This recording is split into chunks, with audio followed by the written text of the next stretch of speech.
You saw the slide with about the title, the funding. So let me start the presentation saying you a few words about the background and objective of the research. So what we know already is that more and more older people in the UK, across Europe, are living alone. And it's not necessarily the case, but living alone can put you at higher risk of being isolated or feeling lonely. And this is very problematic because there is growing evidence that isolation and loneliness can lead in old age to mental health problems, but also can put you at increased risk of physical ill health. And this issue has been attracting a lot of media coverage in the past years. I just passed it here a few examples, recent examples. And I think the fact that the detrimental impact of isolation and loneliness on health has been attracting so much media attention is a very good indicator that there is a growing interest from the wider public, from policymakers, from practitioners, from the research community on this issue. But I think it's also a reflection of the work done by campaigners like the Campaign to End Loneliness to put this problem on the agenda. So in that context, what we try to do is basically to take stock of the evidence, to try to describe the evidence that we have on the links between social isolation, loneliness, and health in old age. So when we started this research, we had three main objectives. First, to describe the evidence on isolation, loneliness, and their impact on physical and mental health in old age. Second, in a more methodological way, to focus on the definitions and measurements of isolation and loneliness used in the field.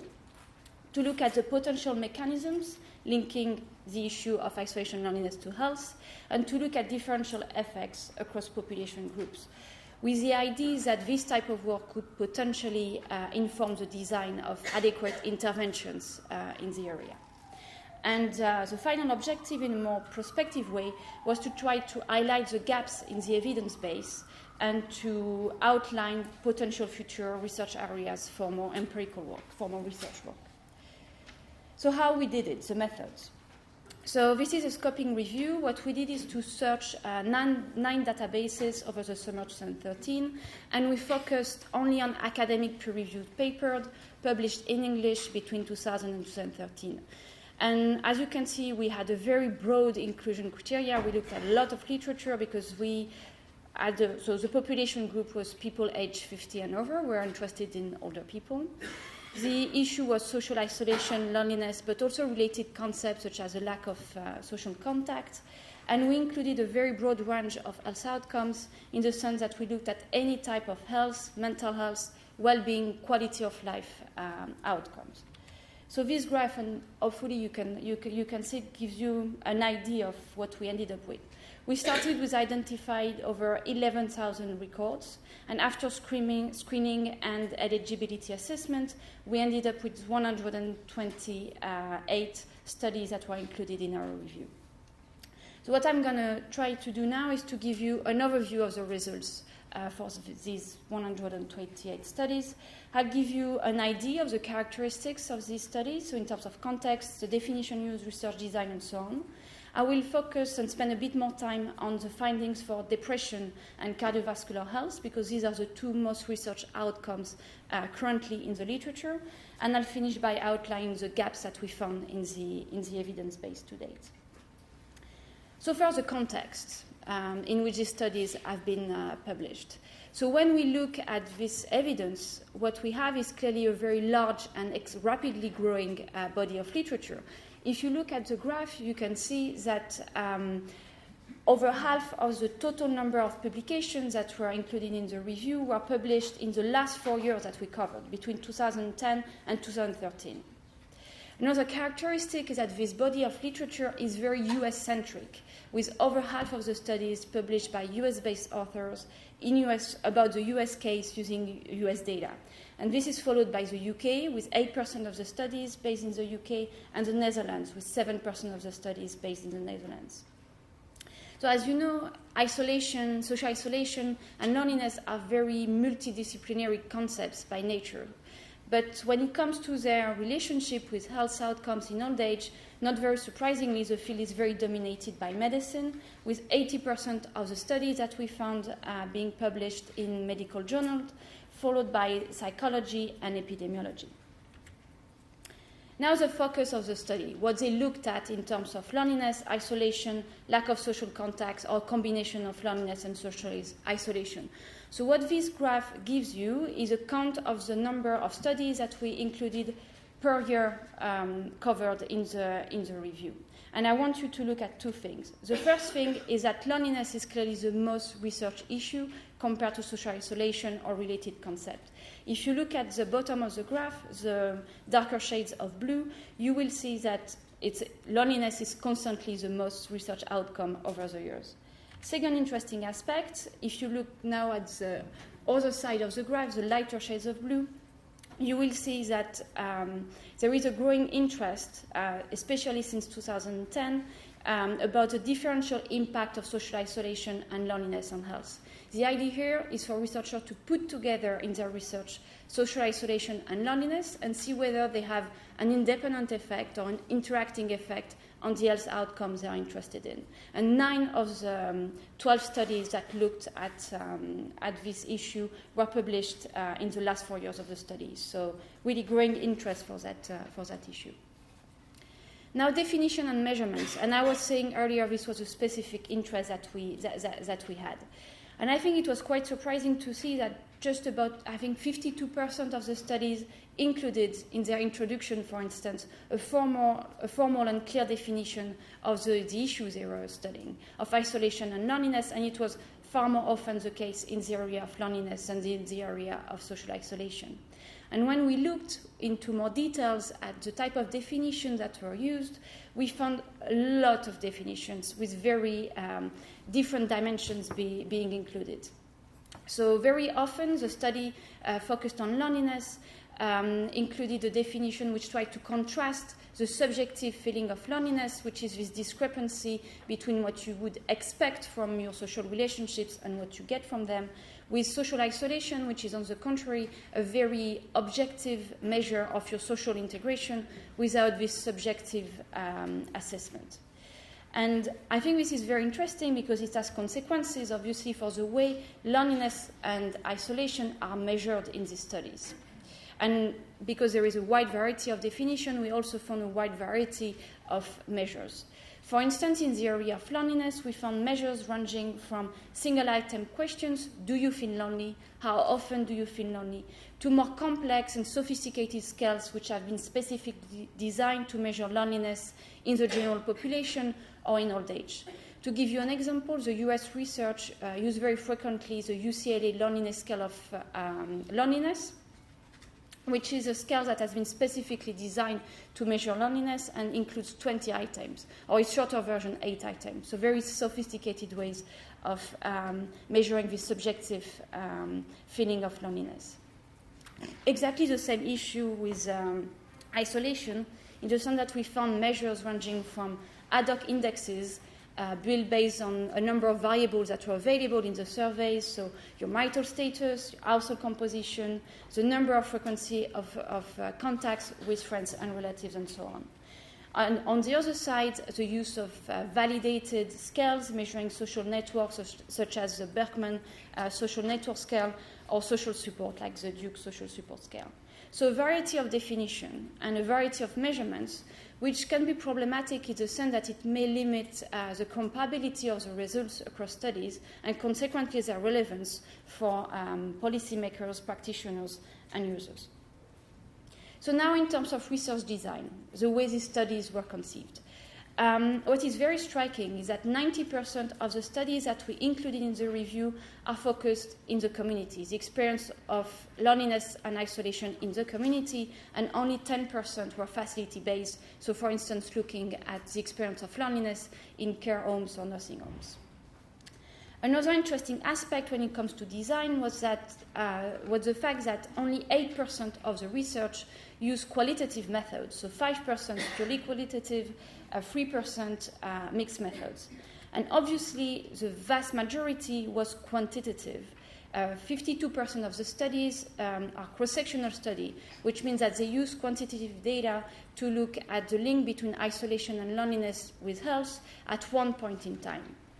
And 33% of studies, a third of the studies, use data over time, so longitudinal or cohort data, which means that they can think about this relationship over time. They can look at causal pathways between isolation and loneliness and health, and they can look at mechanisms potentially linking the two. And obviously, this type of finding is very helpful and gives very useful insights for the design of interventions in the area.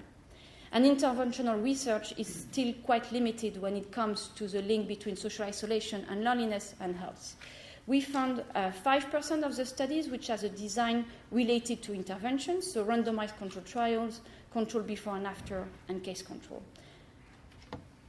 So now, what were they looking at when it comes to health outcomes? So because of the way we designed our review, we found a very wide range of health outcomes, obviously, but a balance between mental health outcomes and physical health outcomes.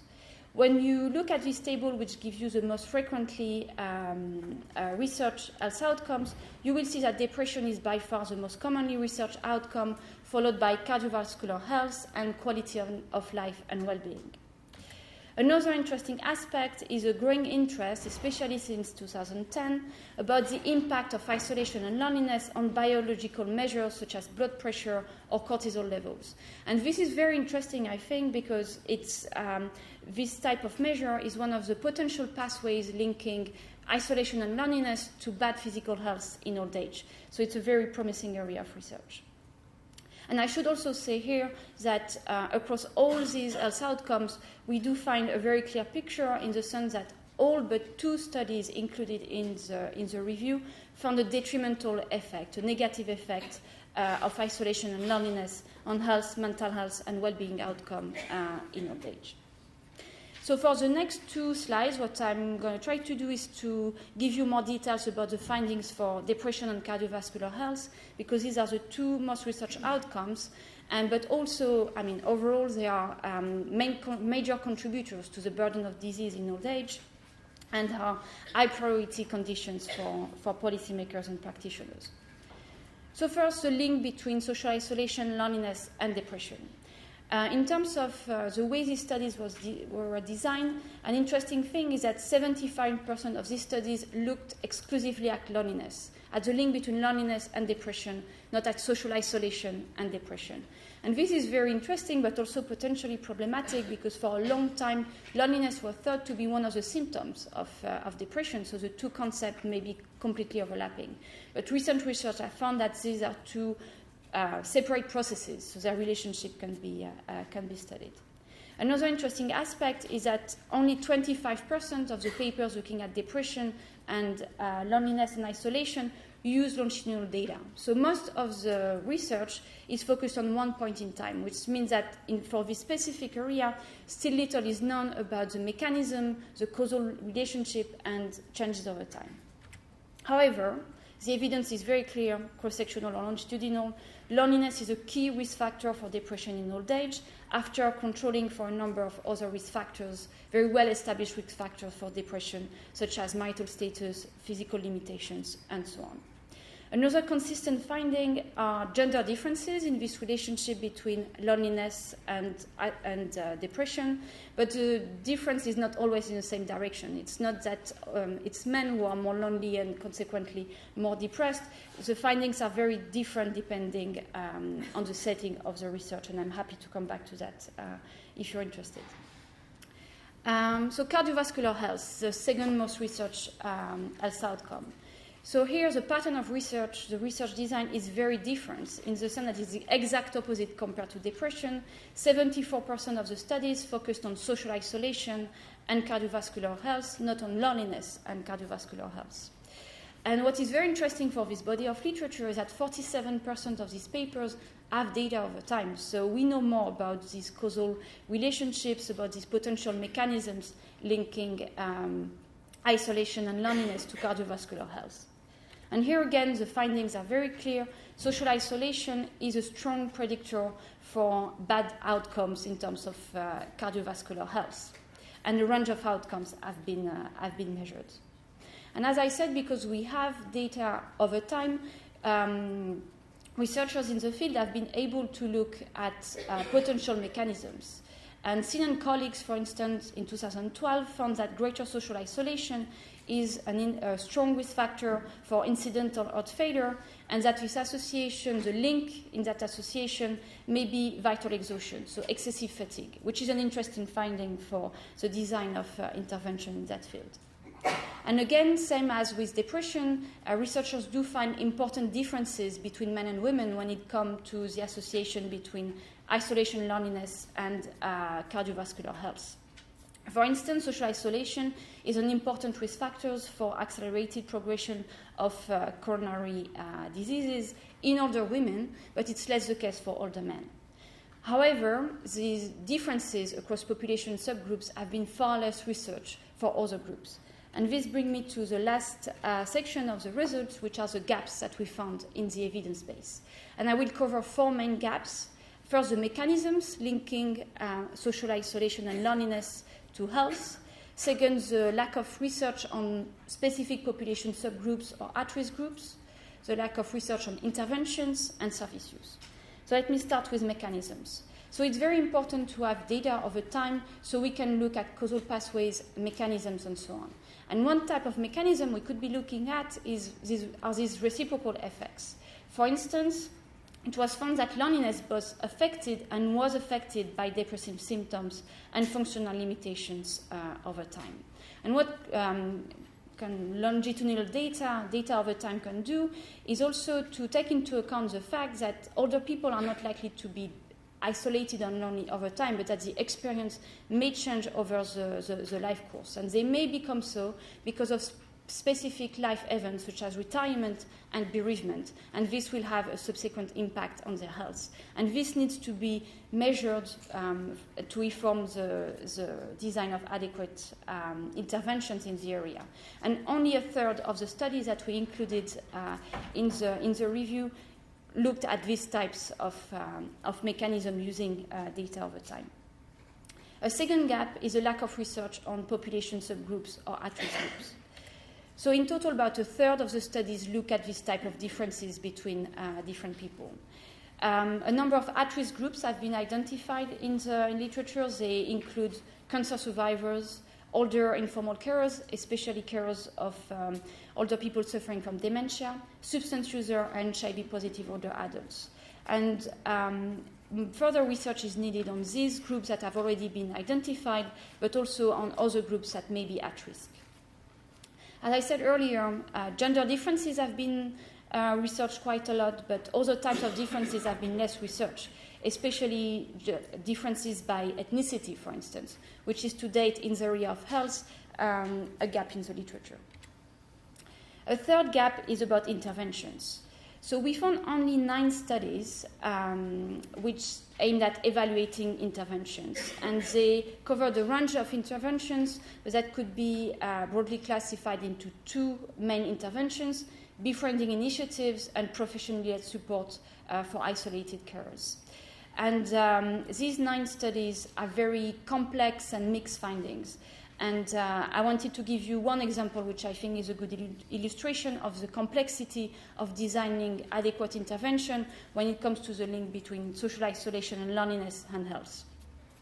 So Martina and colleagues evaluated a friendship enrichment program for older women.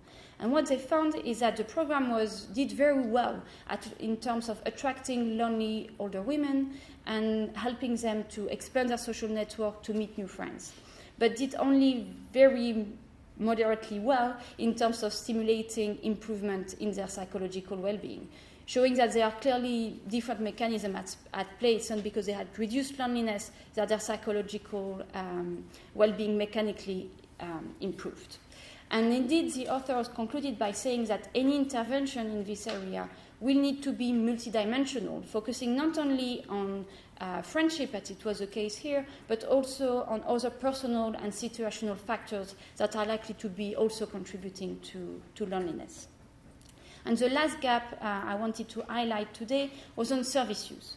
So it's very likely that older people who feel lonely or who are isolated also have difficulties accessing formal health and social care services with potentially subsequent impact on their health.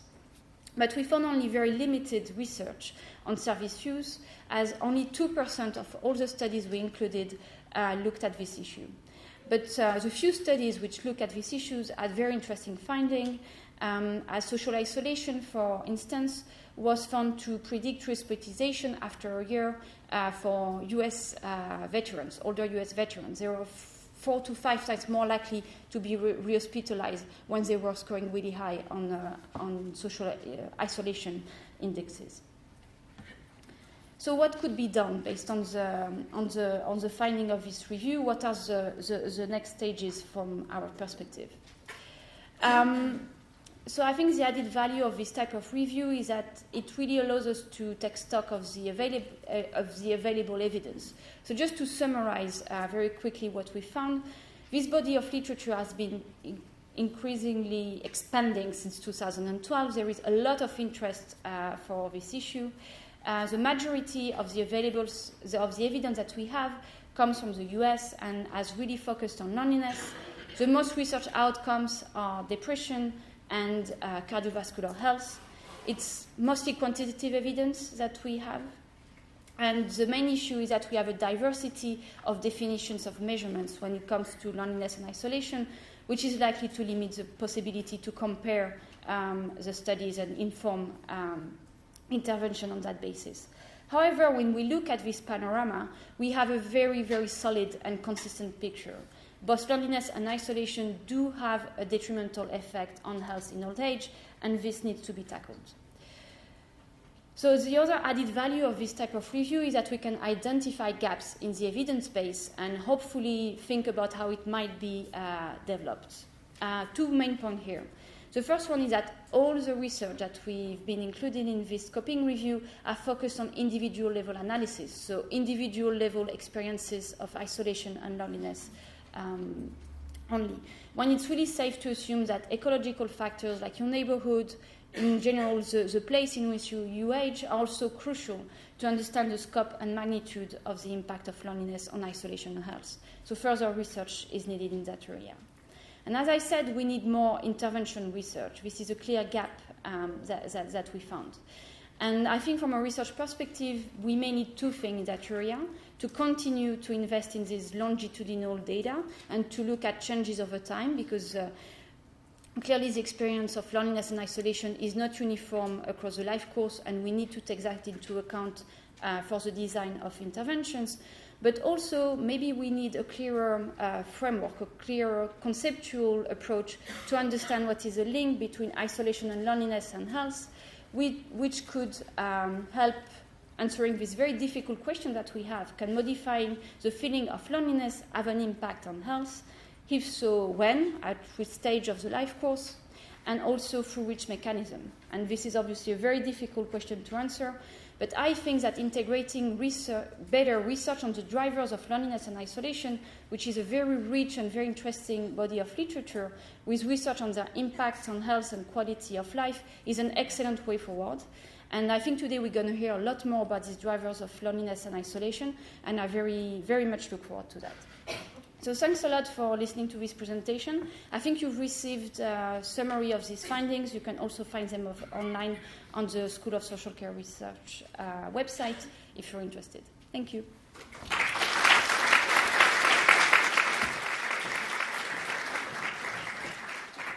Thank you, Emilie. If you want to stay with us, just I'll put the lectern there. Can anyone raise their hands if they've got, to indicate they've got a question? You can see one at the back. I'll take 2 or 3 together. One at the front there. Wave at me if I'm not seeing you. Okay, and yeah, let's start with the lady right at the back. There's a microphone just coming towards you. Thank you very much. My name is Nicole Valtorta and I'm an NIHR doctoral research fellow at the University of York, and I'm funded. One of the things I'm funded to do is a systematic review looking at the links between loneliness or social isolation and cardiovascular disease, with a focus on new diagnosis, so recognising that it's important to make a distinction between whether loneliness and social isolation have a greater impact on the etiology of disease or whether it's about prognosis, etc. I wondered whether I might supplement some of what you said in your presentation, which is that I got the feeling that you were saying with cardiovascular disease we know a little more, and although that's encouraging, because I'm focusing on cardiovascular disease, I feel that we know not as much as I'd like to. And that's because of two issues that I'd like to mention here. I've focused on longitudinal studies, and so my concern with these is that they have all measured loneliness or social isolation at one point in time. So they don't allow for it to be a variable that might vary across the life course, as you pointed out. And I just wondered if you find that in your scoping review also, and if it's possibly problematic. And this, I presume, is a lot to do with the data that we have. And then the second thing is to do with how researchers look at the relationship. And certainly in the data that I have found, all of them have controlled for factors like health-related behaviour. Now, given that one of the potential mechanisms is that loneliness and social isolation have an impact on health behaviour, if all of the studies, certainly that I've looked at, are controlling for these factors, then we might be, one of the things we might be doing is underestimating the impact of loneliness and social isolation. So I just wondered if you had anything to say. Oh, and the only other thing is that you mentioned you have included cross-sectional studies, so I just wondered whether you didn't mention anything to do with reverse causality. And so the assumptions I gathered were that loneliness and social isolation had a detrimental health effect, but from the cross-sectional data, as you know, it might be. Yeah. Nicole, thank you. I think we'll take that as the 3 questions. Yeah. Just so we don't Perfect. it's really difficult, but no, thank you. Thank you so much for your comment, and I mean I cannot agree more with what you are saying about longitudinal data. I think what we have to keep in mind with longitudinal data is that they're very expensive to collect as well. And I think in many areas that's one of the reasons why it's so difficult to get this data. I think we've been very lucky in the UK to have a study like the English longitudinal study of aging, which gives you data on health over time, but also data on loneliness and isolation over time. It's less the case for other studies that we could be using. So if you want to look at very complex measure of loneliness, like the UCLA scale of loneliness, you have to include 20 items or 8 items for the shorter version, which is very expensive to include in surveys, but also it's a burden for the respondents of this survey. We'll have to go through answering all these questions, and it's often the case that people who respond to these questions report that it's quite disturbing and difficult to respond to these questions. I think we need as researchers to have that in mind.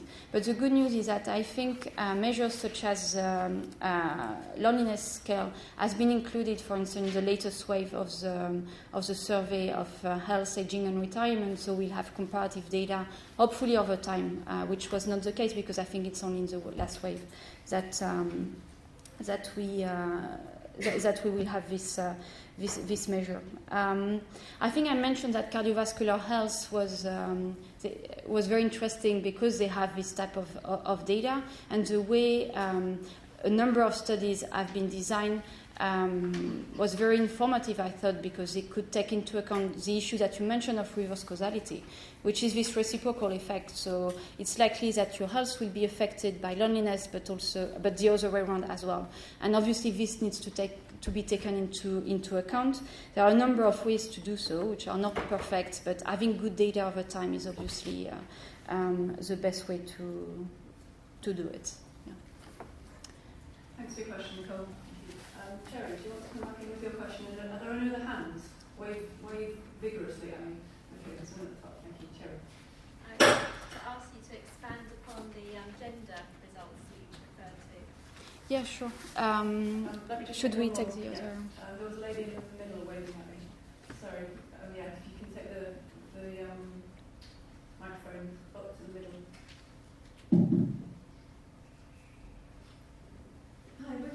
doing an interventional study with Leeds with older people measuring loneliness and effects of unplanned admission.